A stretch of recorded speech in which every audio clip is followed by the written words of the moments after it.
So, visual learners are different. Um, I feel like back back when people were in the wild, kinesthetic and visual learners would have to they'd have to either take action or talk to people around them, because learners weren't really around until, well, I don't know if they were around, but they didn't really thrive until language started, right? Um, then they can communicate better with people. And so what I think is that back in that time when people were in the wild, that kinesthetic and auditory learners were thriving, right? And kinesthetic learners would take action, because to survive in the wild, you'd have to fight and defend your tribe or whatever your colony, your people, right? And so that was one type of learner, and then another one would be auditory, right? So auditory learners would be the leaders. They would be the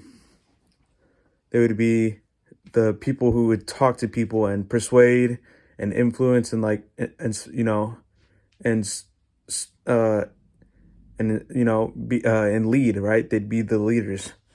So I think, just like if you think about the visual learners, they weren't really thriving. They weren't really there. I feel like there wouldn't be a lot back then, because for them to learn something, they would have to visually see it and try to learn from it through the visuals, And so um they'd be the like they'd be the hunter gatherers, the introverts, the lone wolves in the wild, right? And so um I think right now it's different, because even just now, like with all the jobs that are common now, any job, some jobs you have to talk to people, interact with people, talk on the phone with people, and a lot of jobs talk to people. So auditory learners would thrive in that situation, right? And kinesthetic learners, they uh they do they do stuff, right? They take action, and they learn through action, right? And so visual learners are a little bit different, because they have to visually learn, right? And so they'd be the people in STEM careers, like the engineers and the scientists, and all those. So, you know, but things have changed right now, because um, it's not just the kinesthetic and auditory learners that are that are thriving, right? Because just look at social media and TV and shows and movies, right? You can learn so much from that. You can learn, like, all that we have on the internet is everything, right? And we can learn everything just by watching something, right? Watching a video. Oh, just visual learners right now have such a big advantage right now, because they're able to watch anything on YouTube or on the internet or anywhere, and be able to learn something from it. And it could be something so small as just like learning to uh learning how to ride a bike, right? Or something as big as, I don't know, but and let's go back to the idea of riding a bike, right?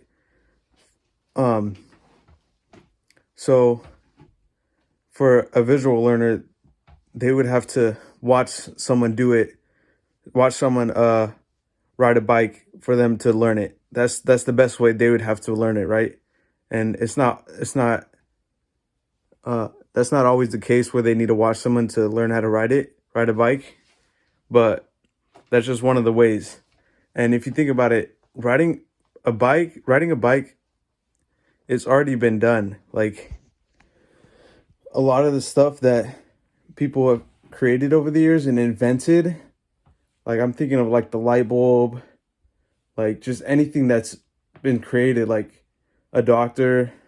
There's so much like to learn from being a doctor, right? There's so many ways to heal people and like to be a doctor, right? There's so many things that are already been done, right? And so when there's so many things to be done already, when there's so many things that have been done, you don't really need kinesthetic learners to do it for you, and you don't really need auditory learners to tell you to do it. You can just watch and observe like visual learners, so that you can learn it, right? Because it's already been done. That visual learners have as a strength is that they're able to like to learn from others' mistakes, right? You can learn from your own mistakes, and that's really good. But if you can learn from others' mistakes, then it just makes you stronger as a person, because you know it's easy for a visual learner to observe, you know, quietly and watch others' mistakes, right? And it's easy for them to learn from them from that mistake, and that's just another thing that visual learners have a strength at. And it's just I feel like the world is slowly moving into an environment where visual learners will be stronger in, right? Because you have social media, you have TVs and shows and movies, and it just makes sense that we're moving into a position where visual learners will thrive.